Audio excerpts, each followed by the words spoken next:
Hey, welcome back to another episode of 501 BBQ. I'm Brian Robinson. We've got Kelsey behind the camera. Today we are going to cook a rib roast on the Kudu Rotisserie on the Breeo grill. It's going to be good. So all we've done to this rib roast is we have put the rotisserie in, took some butcher's twine and just tied it up pretty tight around there where once it's spinning, it's not going to be flopping everywhere. So we're going to season this pretty simple. We're just going to use some Killer Hogs TX brisket rub, good all-purpose seasoning. We really like it. Y'all try it out. Going to take some canola oil spray, and I'm just going to hit all sides of this, making sure that seasoning really gets stuck on there good. Looks good right there.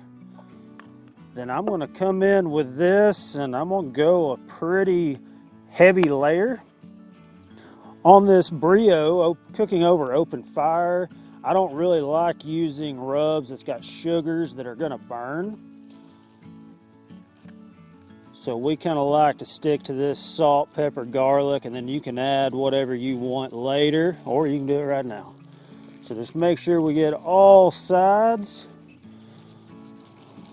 I like this because it has a lot of pepper in it. That looks good right there. That's a thick piece of meat, so after you slice it, you're not going to have much seasoning on the pieces. So that's what we're looking like here. So as soon as this fire's ready to go, we will get this on. Y'all stick around. All right, our fire's ready to go, and so all we are going to do is get this on. The way we started this fire was with a bed of Royal Oak lump charcoal. We added about 3 of the Royal Oak tumbleweeds to get it going.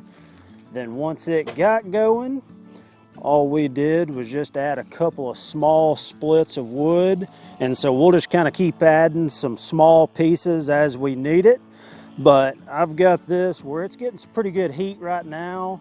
And so we're gonna let it roll for maybe 45 minutes, an hour, and we'll come back to y'all and show y'all how it's doing. All right, we've been right at an hour with this rib roast, and so our first few splits are burning down. So I just kind of wanted to come in and show you what size splits I'm using. They're pretty small.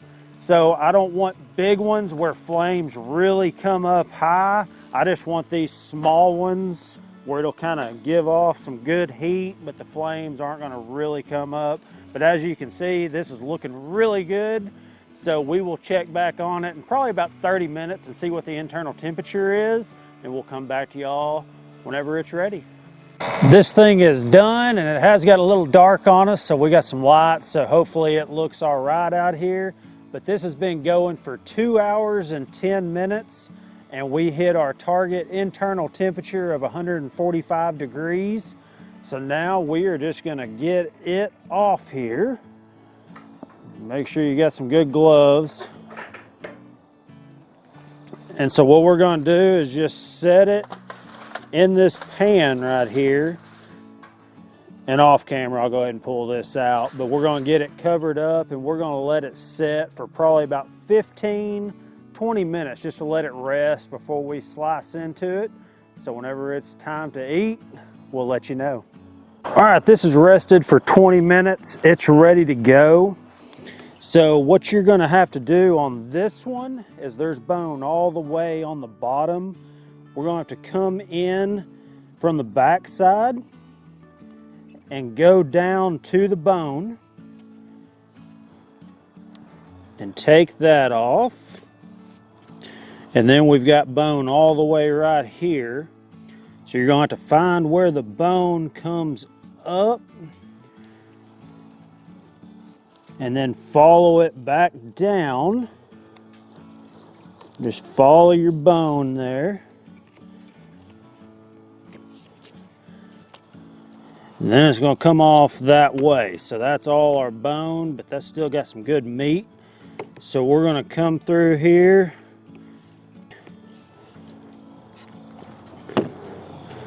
Lay this out here.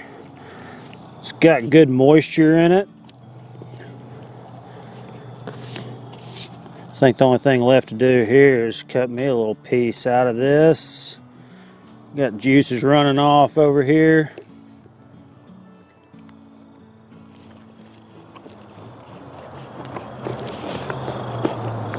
Y'all definitely have to try that out. That is so good. Tons of moisture still in that. Just make sure you don't go over that 145 mark or you'll start drying out quick.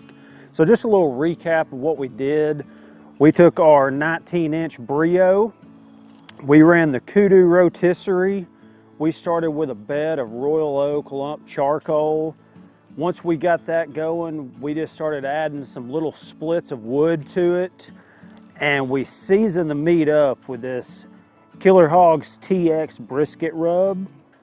And so the splits of wood we were adding are pretty small. We didn't want to add big logs to get just a roaring fire going, so we just added these little ones as you see fit. At meat height, I could hold my hand over the fire for about 5 seconds, which tells me it's about 350 to 400 degrees coming up through there. So if you like this video, hit subscribe, hit that bell notification where you don't miss any, and we'll catch you on the next one.